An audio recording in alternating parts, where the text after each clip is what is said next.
Good afternoon, everybody, and welcome to the Israel Brief, brought to you by Lay of the Land. I'm your host, Raleen Marks, and let's take a look at today's top stories.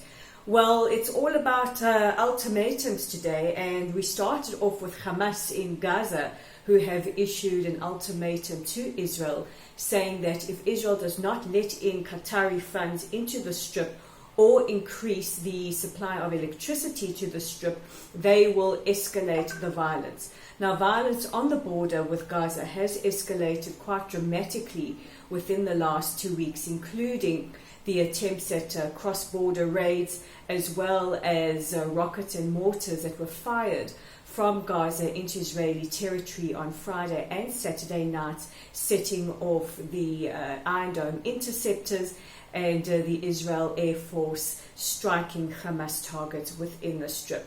Yesterday, Netanyahu said that even though we are in the middle of an election campaign and are coming quite close to the elections on the 17th of September, he will not rule out a military incursion if it is necessary.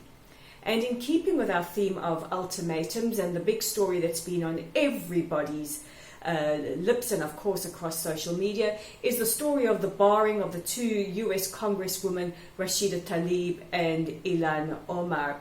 Well, yesterday afternoon they held their own press conference and as one can expect, lambasted the state of Israel, criticized Prime Minister Netanyahu and President Trump for their being barred entry into the Jewish state. And in this press conference, Tlaib and Omar issued her own ultimatum, saying that she would hope that the US would end all aid to Israel, that Israel is an incompatible ally, and that all aid towards Israel should be suspended until Israel ends the supposed occupation. Now, what is not being reported in a lot of mainstream media is who sponsored the two congresswomen. The two congresswomen could have joined their fellow Democratic Congress members on a visit to Israel, where they would have had the chance to have met with lawmakers in East Jerusalem as well as in Israel. They would have had their chance to meet with Palestinians in this case, who are willing to talk to and to normalize relations with the state of Israel. Instead, upon receiving the itinerary of the two congresswomen, it was noted that they had no intentions of engaging Israelis at all, and their trip was sponsored by an organization called Miftah. Miftah is a Palestinian NGO who have garnered a lot of criticism themselves for the spreading of anti-Semitic tropes, including the medieval blood libel that Israelis or Jews use the blood of Christians to make matzah.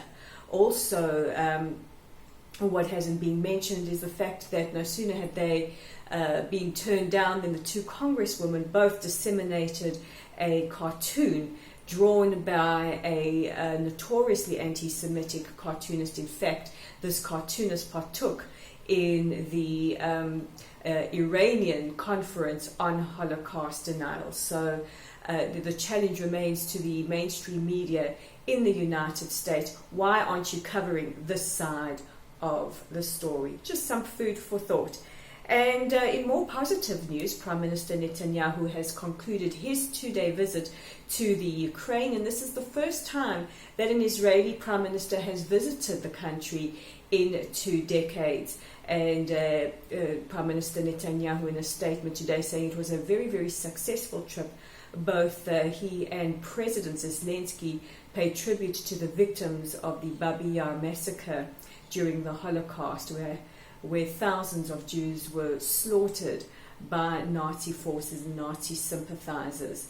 He also met with the Prime Minister, and the two have agreed to open a high-tech office in Jerusalem, which Prime Minister Netanyahu says he hopes will lead to the opening of a Ukrainian embassy in Jerusalem.